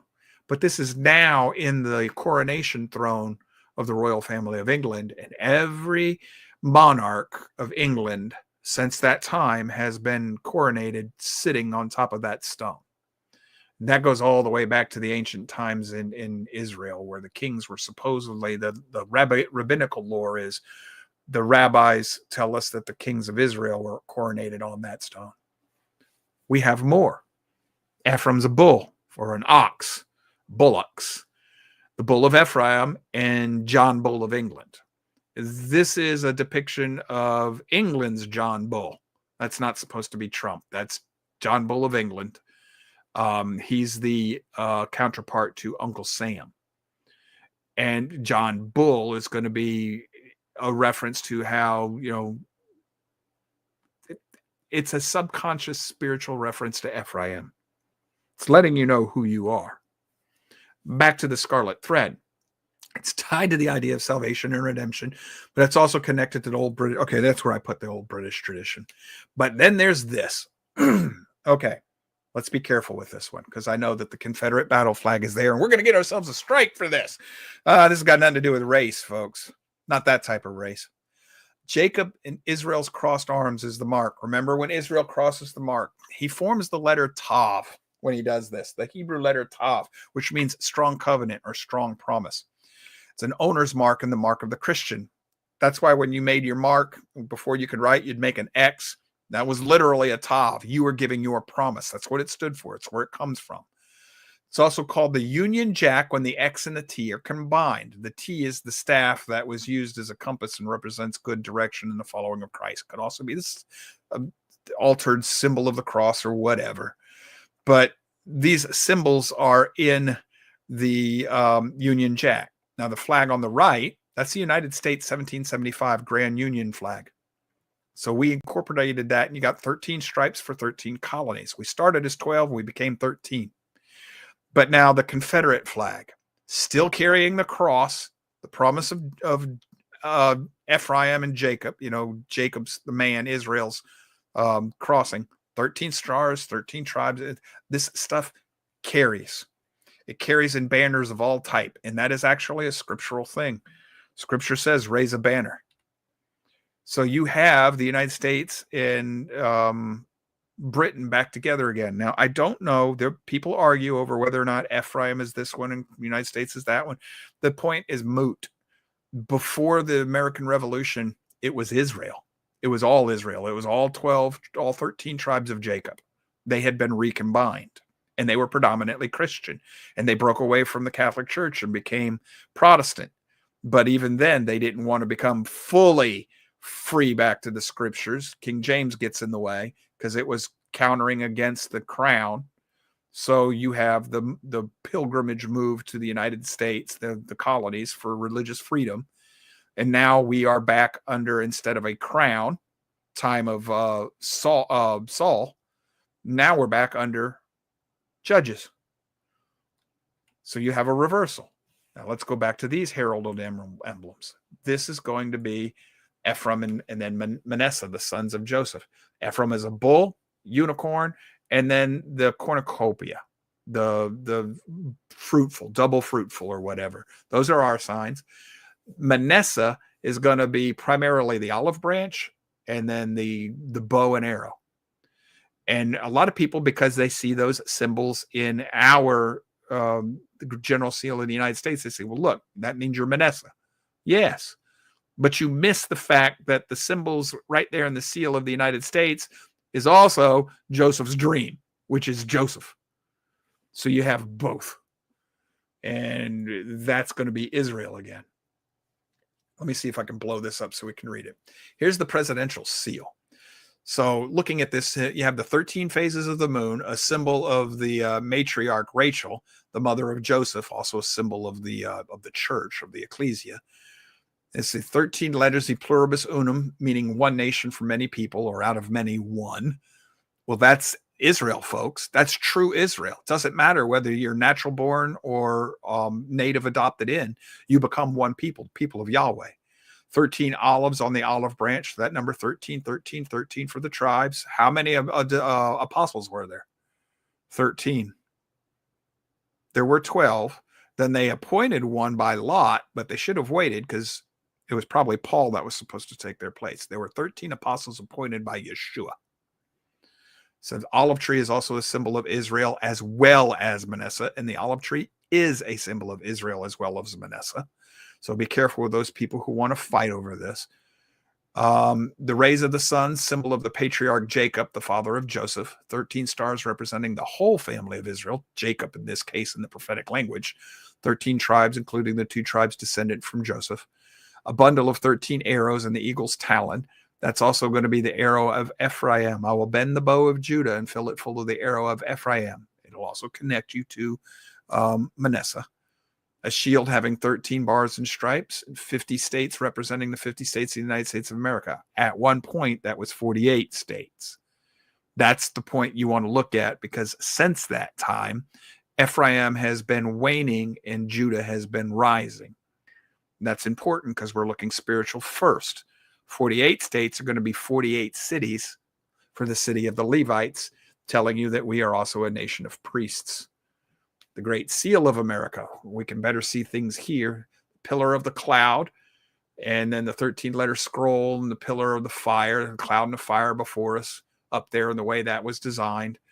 And then going back to this one real quick, the way the moon, the stars, and the rays of the sun, that should remind you of Joseph's dream about how his brothers would bow down to him and he would become the leader or the ruler. Well, that right there above the eagle's wings, that's a depiction of Joseph born up, the house of Joseph born up between eagle's wings. He is now the head of Israel.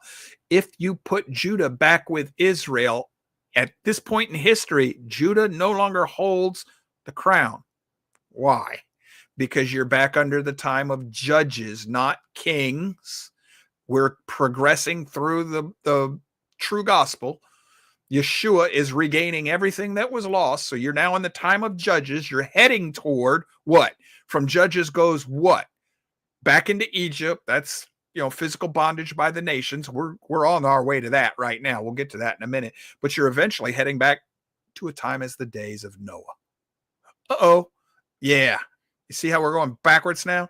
So that would mean Joseph's firstborn. He is now order of Melchizedek in charge of all 13 tribes. So all of this works. It says, you yourselves have seen what I did in Egypt and how I carried you on eagle's wings and brought you to myself, all of Israel, out of the Exodus. This is Exodus 19:4.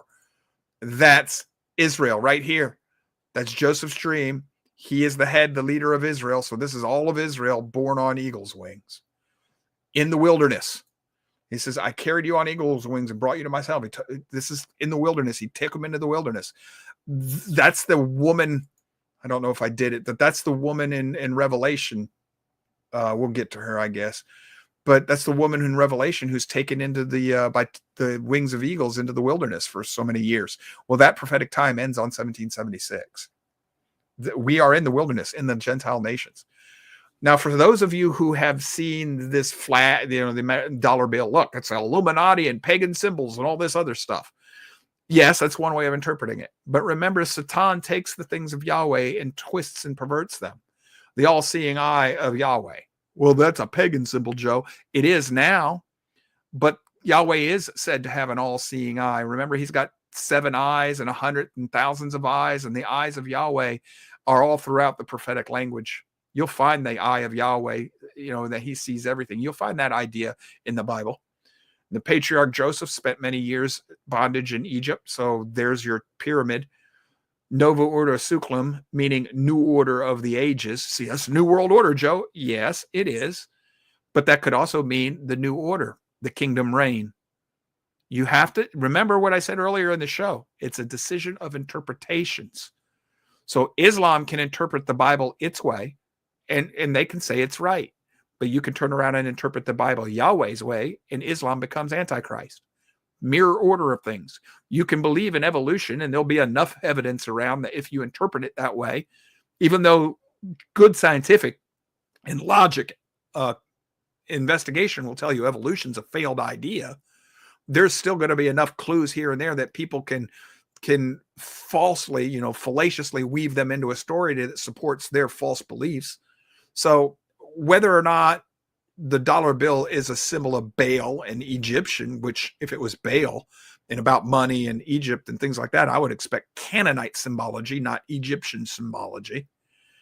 But whether or not the people who put this picture together are interpreting this wrong from what it's supposed to be, or whether the people who have interpreted the dollar bill as a symbol of evil and paganism have interpreted it opposite what the founders meant, that's up to you.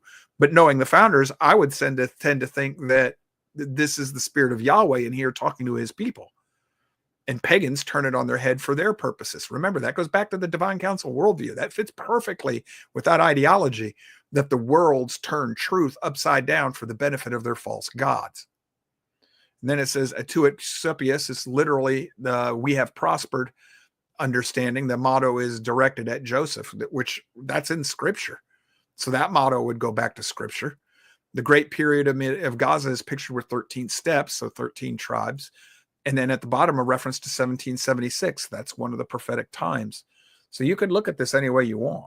You could look at it secularly. You could look at it as satanic, or you could look at it as having symbology of Yahweh's prophecies. Then we'll go to Genesis 22, 16 through 17. And it said, by myself I have sworn, declares Yahweh, because you have done this thing and have not withheld your son. your only son. Indeed, I will greatly bless you, and I will greatly multiply your seed as the stars of heaven and the sand, which is on the seashore. And your seed shall possess the gate of their enemies. Now, there are several interpretations of that. It might mean that if I disperse you into the nations, eventually you'll take over the nation that conquered you and dispersed you. It could also mean, in the times of the ancient times, it mean that you're going to possess the gates of trade and merchant trade and things like that, and defensive positions within the world. So which one is it, Joe? Yes. Again, it's yes. Between America and Britain, at one point or another, the lost tribes, the Scythians, possessed the gates. They took over the region that they were exported to, and this has happened in other parts of the world where Yahweh's people, his descendant tribes, eventually take over the area they were sent. It could also be that we will eventually control the passages and gates to trade. Well, between Britain and America, we do. Even today, for the most part. We gave one up with the canal, the Panama Canal, and the Suez Canal was given up. But at one point in time, either Britain or America, we held all the gateways of trade in travel and defense. So this is a yes prophecy again. Then we're going to go to Hosea. He says, I will not carry out my fierce anger. I will not destroy Ephraim again. For I am Elohim, not a man, the Holy One in your midst. And I will not come in wrath. They will walk after Yahweh, and he will roar like a lion. Indeed, he will roar, and his sons will come trembling from the west. Y'all see this? I've told you this many times before. There's DC, almost a straight arrow to Israel from the west through the Straits of Gibraltar, one of the gateways of the enemy. So I know it's not the exact parallel, but as far as the prophetic times and the people in the culture of that time, that's as good as it gets, baby. Capital to capital from the west. His people, Ephraim, Manasseh, and Judah. So if the United States is ever turned over to the forces of Canaanites and Assyrians again, and Yahweh's remnant is chased out of the U.S., there is only one safe haven left in this entire world at this time for Torah-observant, Yahweh-believing people to flee. Israel. Well, that's prophecy, folks. That's the return to Israel. That's the second Exodus. That's prophecy. Now we're going to do this. We're going to go to Micah 5, and we're going to do a little reading. Micah, chapter 5, says, Now muster yourselves in troops, daughter of troops. They have laid siege against us. With a rod they will strike the judge of Israel on the cheek. Who's the judge of Israel? Yahweh and or his son. But as for you, Bethlehem, Ephrathah, I don't know what that means, but too little to be among the clans of Judah. For you, one will come forth for me to be ruler in Israel. This is talking about Messiah. His time of coming forth are from long ago, from the days of eternity. So he was slain before the foundations of the earth. Therefore, he will give them up until the time when she who is in labor has given birth. She who is in labor. This is Book of Revelation stuff, folks. The woman who's in labor. Then the remainder of his kinsmen will return to the sons of Israel. The sons of Israel. The remainder of his kinsmen, Judah. The remainder of his kinsmen, Judah, house of Judah, will return to the sons of the house of Israel. Okay, that's going to be England and then back to the United States, both times where we've reformed. And he will arise and shepherd his flock in the strength of Yahweh, in the majesty of the name Yahweh, his Elohim. And they will remain, because at that time he will be great to the ends of the earth. This one will be our peace. When the Assyrian invades our land, when he tramples our citadels, then will we raise up against him 7 shepherds and 8 leaders of people. They will shepherd the land of Assyria with a sword, the land of Nimrod as its entrance, and he will rescue us from the Assyrian when he invades our land and when he tramples our territory. Now, I know a lot of people say, well, that's the millennial reign when the Messiah returns. Be careful with that. It could be read that way. It could also be when Messiah returns, when you remember me as in your youth, and you return to me Torah observant, Messiah's spirit will return to his people. And then he will shepherd. He, not us, the Messiah's spirit will shepherd over the Assyrian. So who's the Assyrian today? Islam. It fits. If you're thinking that way, it fits. Just drop it in place. It's all a matter of perspective. If you stand where I'm standing and you read these prophecies the way I'm reading them, no one thing makes the picture.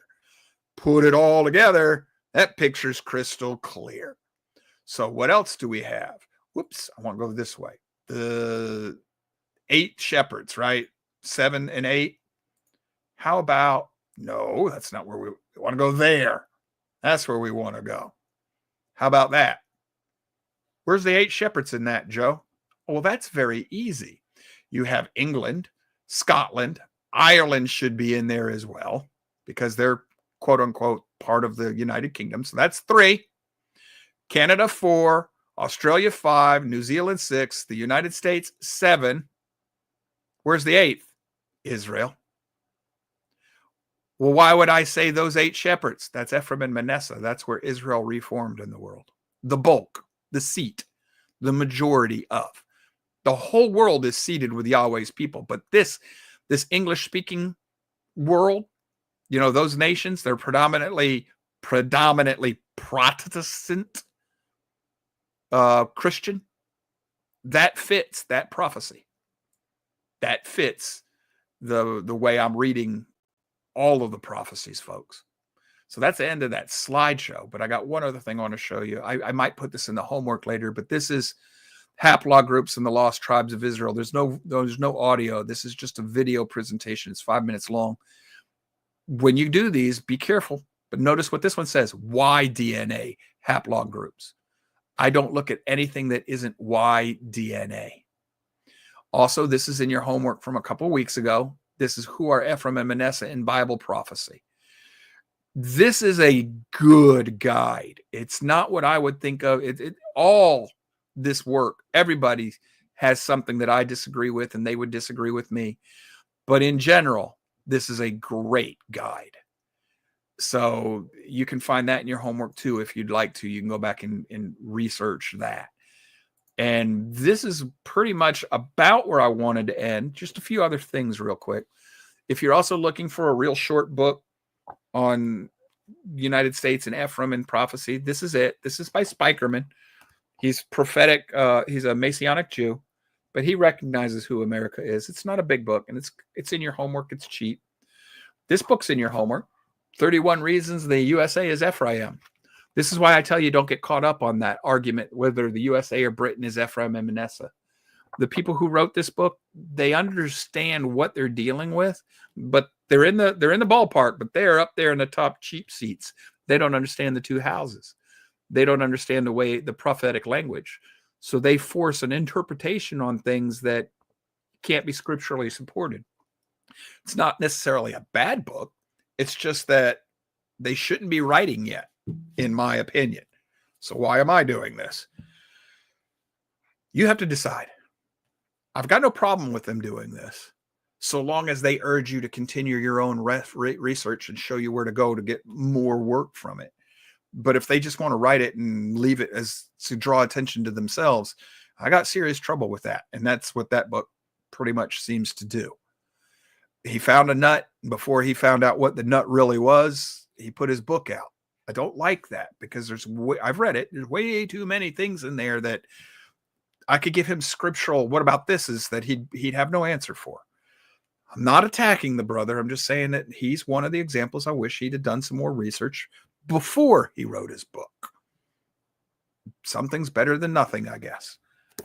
Now, why does all this matter? The harbinger, Isaiah 9. It's a prophecy of doom to the northern kingdom, to Israel, Ephraim. Ephraim boasted about it. We duplicated Ephraim's mistake in this country. We're going to pay a price. We're under judgment. That's why what's going on right now is going on in this country. The Mystery of the Shemitah, also by Jonathan Cahn. This is the 7-year rest. This country does not give the land rest every 7 years. But we are under covenant with Yahweh, per President Washington and per the founding fathers. One of the reasons the northern kingdoms are condemned by Yahweh through the prophets is for not giving the land his rest. Ephraim is destroyed for it. Judah could not be destroyed, otherwise prophecy would have been broken. But Judah was put in, that the prophet is told, rest on this side for so many days, rest on your other side for so many days. It was one day for every Shemitah year cycle that the northern and southern kingdoms had not kept Shemitah, kept the 7-year rest. 70 years of exile for Babylon. That was 10 Shemitah cycles that they had not kept the Shemitah. Return of the Gods, Jonathan Cahn. One of the most important things you could read right now. We are being attacked by the gods of Assyria. Baal, which is also known as Bel in Babylon, who becomes Allah today. Sexual androgyny.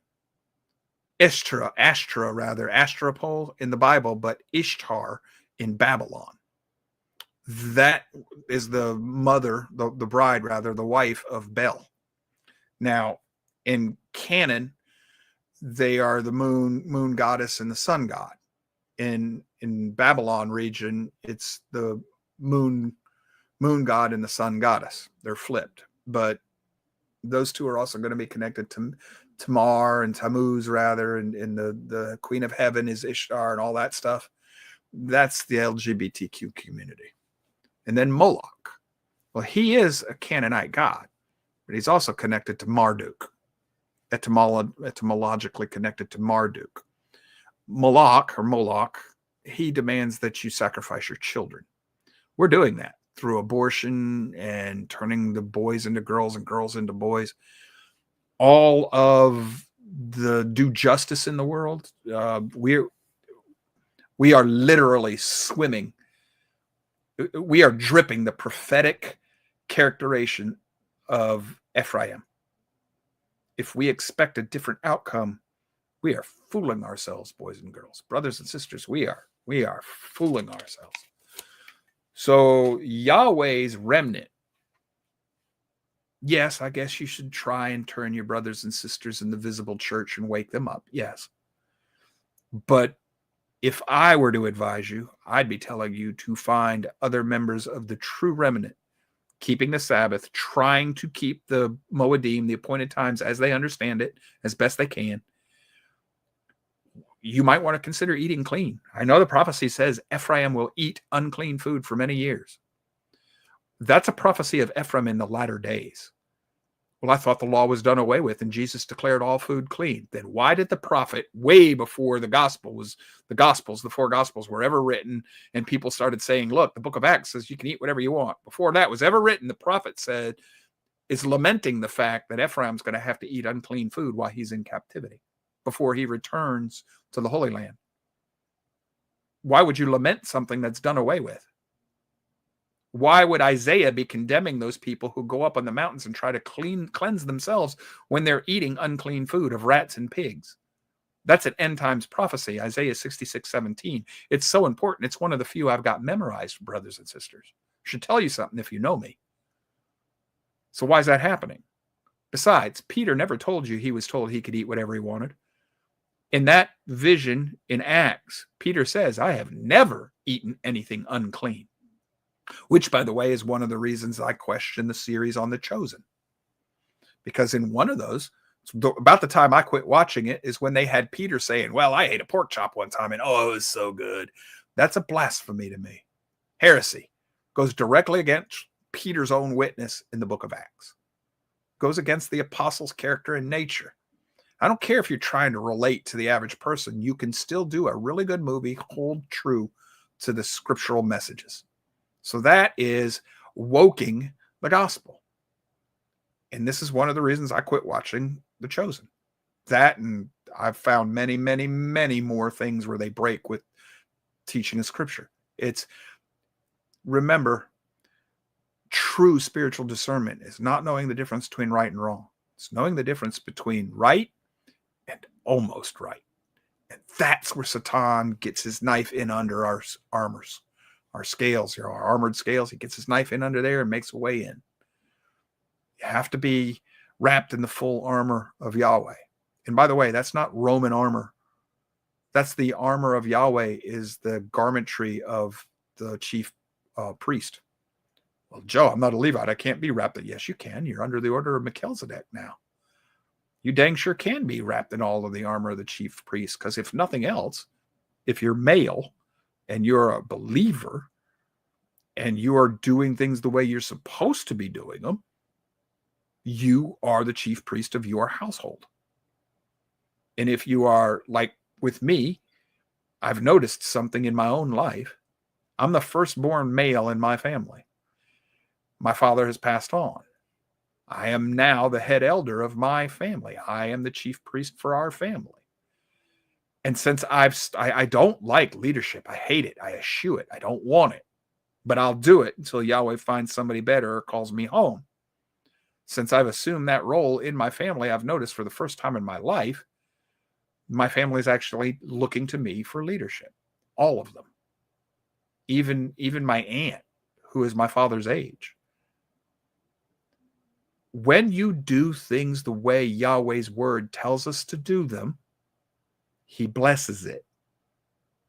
If you're looking for material blessing, you may be messing up. But if you're looking for spiritual blessing, you will see it. Things will work. Not easier in the material sense, but emotionally. You'll have a better time of some things. You won't be having to fight as many battles. His hedge of protection will start to grow around you. It's not because you're earning it. It's because he sees, my son or my daughter is finally listening. And he rewards you like any father would do to his child, daughter or son. You tell them what the rules are. They don't obey. You punish them. You restrict them. You hold back certain gifts and things. That's holding back blessings. The child does obey. You reward them. When they stumble, you're more likely to forgive them quicker and not put them back under punishment, especially if they get back up and try to get right back on that narrow path. That's the life we're called to live. That's why this series is important. It's about prophecy that we should be looking at. It's the proper understanding of the United States in prophecy. It's not United States, MAGA, MAGA, MAGA. It's Ephraim in the house of Israel, which now is all Israel. We're back under the time of kings. But guess what we're doing?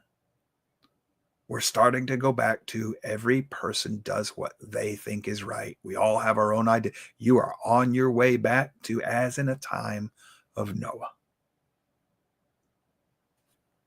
That's why understanding this is important. It's part of the true gospel. And it should tell the faithful remnant what they should be doing right now, how they serve the kingdom, where they should be focusing. And right now, you got somebody you love. You better do everything you can to convince them. Come out of Mystery Babylon, apostasy, mixing pagan with Yahweh's way, syncretism. Yahweh condemns that every single time you find it in the Bible. Every time. And he says he will not reward it. Time is short, brothers and sisters. He's at the door knocking. Charlie? Comments, suggestions, additions? Did I miss something? Yeah, I think this lays it out. I mean, some of it, you can maybe look at it different ways, but it seems to fit. And when you look at it from the prophetic point of view, where you kind of look at what the names meant behind it, what the identification of the tribes, it all seems to fit. So I don't know. If Yahweh made it so clear that there was only one way to interpret it, we'd have two problems. One, primarily, the biggest problem, faith would be no more. You don't need faith in gravity. Two, right. The enemy would know what the plan is. Right. Yeah. Well, that's true too. Yep. Well, we're probably so close now, it doesn't matter if the enemy figures out or not. It's too late to stop it. That's why he's in a wild rage. His time is short and he knows it. Yeah, that's true. So we good? I think we'd be good. All right, folks, we will have a show Monday on the road to Concord. Hopefully by next Wednesday, we will have something better up in the way of an intro and a break and everything. We'll work on that as best we can. Time is the factor here because Charlie's got tired and then he retired because people gave him things to do since he was not working anymore. They gave him more work than he had before he was tired. So now he's retired. And me, I'm still trying to wear 4 or 5 hats at once, and that doesn't work. And my boss's boss, my boss, me being the boss's boss, BB, my wife, she's been cracking the whip, wanting me to get back to certain things that actually make her money. I don't know why she'd want me to pay any bills. Scripturally, I'm commanded to do that. So I got to get on that, but we will keep on this and we will improve it as quickly as possible, at least until we get to a point where the show looks a little better. Until then, we appreciate you being here with us. We love each and every one of you. We hope that we've been able to edify you, build you up, strengthen your faith, give you some pointers and other things that you might want to research, look into. Spend some time with this rather than the stupid stuff on the boob tube. Put Facebook away and do some research into your Bible. Remember, reading your Bible is not studying it. Those are 2 different things. We try to give you the tools to better study. I don't know what we're going to be doing next Wednesday. We will have a show then. We'll see you at that point. Comment from Natasha says it might be good to add how we can cross over as well. Well, that's born again. Yeah, we'll get into that. Otherwise, it's Sabbath starts tonight at sunset. We've got our services tomorrow for those of you who still join us. We'll probably be covering a lot of this same stuff tomorrow, but in certain parts of it, a little bit more depth because that congregation is much farther along in this talk. They've known about it for 40 years, so different address. But if you want Yahweh, Congregation of Yahweh on YouTube, you'll find us tomorrow. It's live at 11 Central, but the replay is always available. Other than that, man, we love each and every one of you. Spread the word. Tell your friends and family about us if you feel so inclined. We like the thumbs up buttons. Those help the show as well. That's up to you. So until Wednesday, or if we see you Monday, Shabbat Shalom. See y'all later. Bye-bye.